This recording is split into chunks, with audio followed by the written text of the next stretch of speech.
I just spent the day having an experience that I think is really important to log in my own personal story, but also in the saga of all of this stuff going on with Tim Ballard. I spent the day, I'm in Cartagena. I got here this morning, Cartagena, Colombia, because I'm testifying tomorrow morning in a criminal trial against Kelly Suarez, a woman who was accused by Tim of being a human trafficker, wrongly accused by him, and spent a year and a half in prison, and now, if convicted, will spend 13 to 23 years in prison for human trafficking.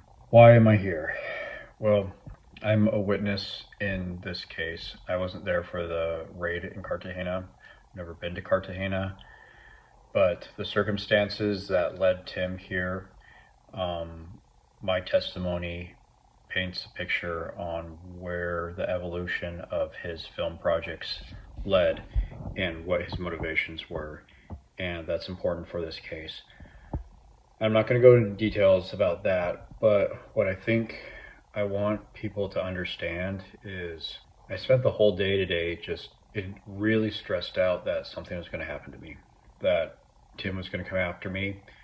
And the reason I believe this is because if this case for Kelly Suarez, if she's found innocent and she was Kelly featured in Sound of Freedom movie, then it will show not only that Tim and his OUR ops were frauds and innocent people got hurt very badly, but also that the entire premise of the Sound of Freedom movie and the villains and who the villains and heroes are is an absolute fraud.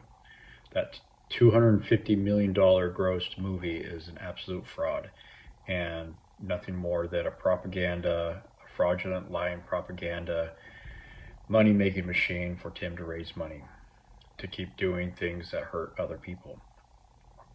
So there is a lot at stake, not only for this woman, but for the entire narrative of what's going on with Tim and OER and what he's been up to for the last 10 years. And it will really set the tone and the stage for all of the other lawsuits that all of these other victims have filed, and also criminal charges that will be coming forth soon. It'll set the stage for all of those things. So I feel a ton of pressure to not let people down, to have the courage to tell the truth. And the sad reality of it is I'm here in Cartagena. I'm afraid and scared for my life and afraid of harm and retaliation coming towards me, but it's not from the cartels. It's not from crime. It's not from anybody in Colombia. I'm scared of Tim Ballard.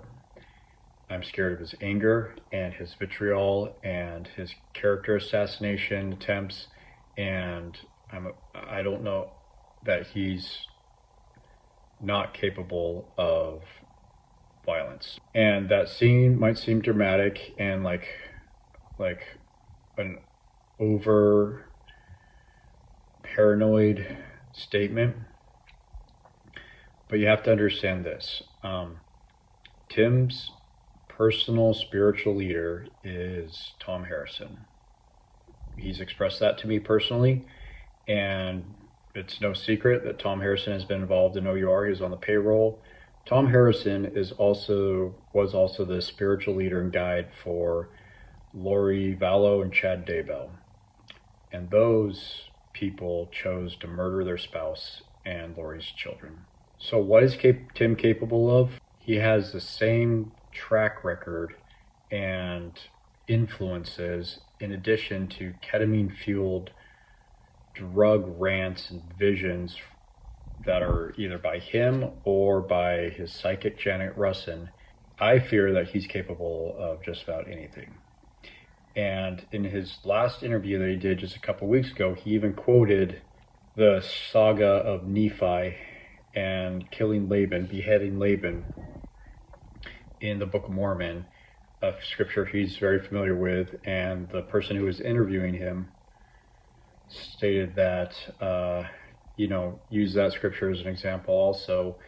And what that scripture says, where Nephi beheads Laban, one man perished so that a whole day, it's right, the Lord says, it's right for one man to perish so a whole nation doesn't dwindle and perish in unbelief.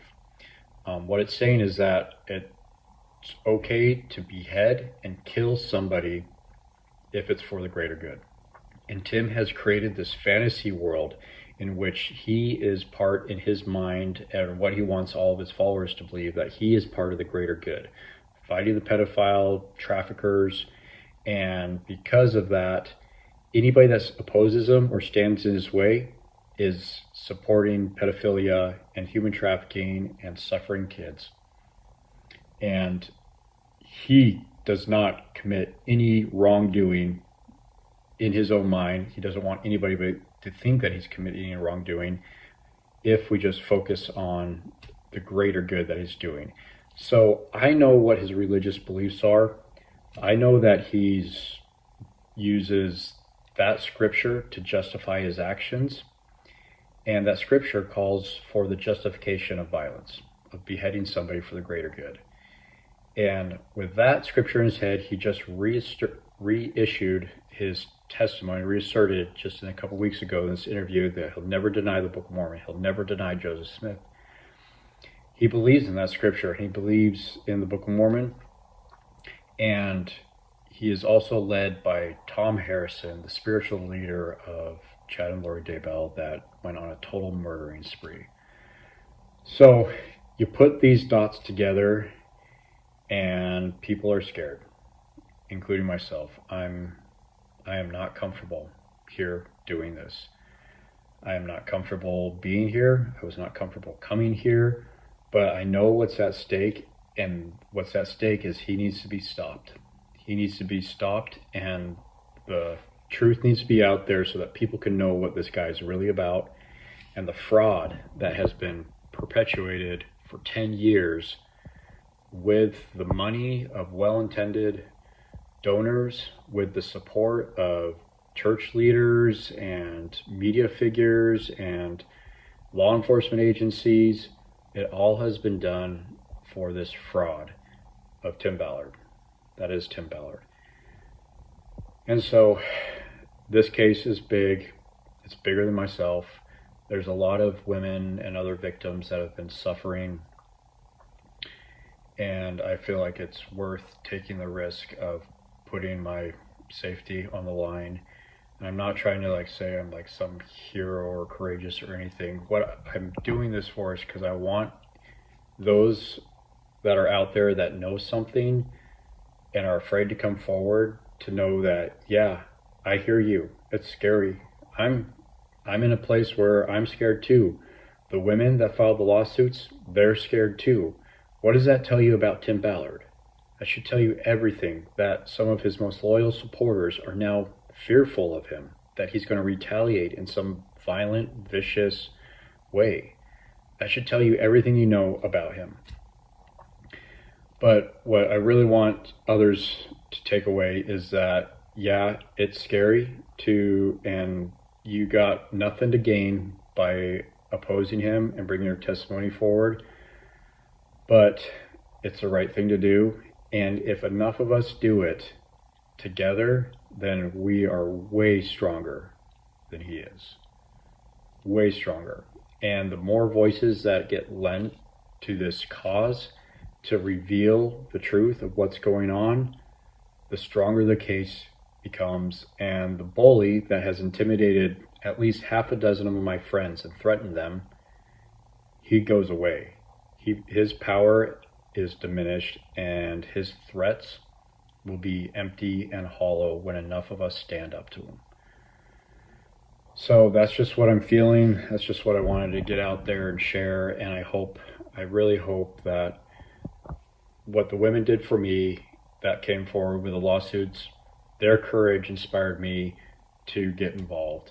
And I hope that that just sets off a chain reaction of others that are willing to step forward, do what's right, fight for the cause of justice, and try and help bring some hope and healing to all of these people that have been so wronged and hurt by the atrocities that Tim has done and the fraud that he's perpetuated upon the world for the last 10 years.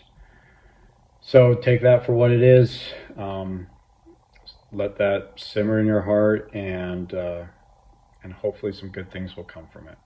I really think that this is like going to be a turning point. This whole trial will be a turning point in this whole saga, and truth will start to prevail.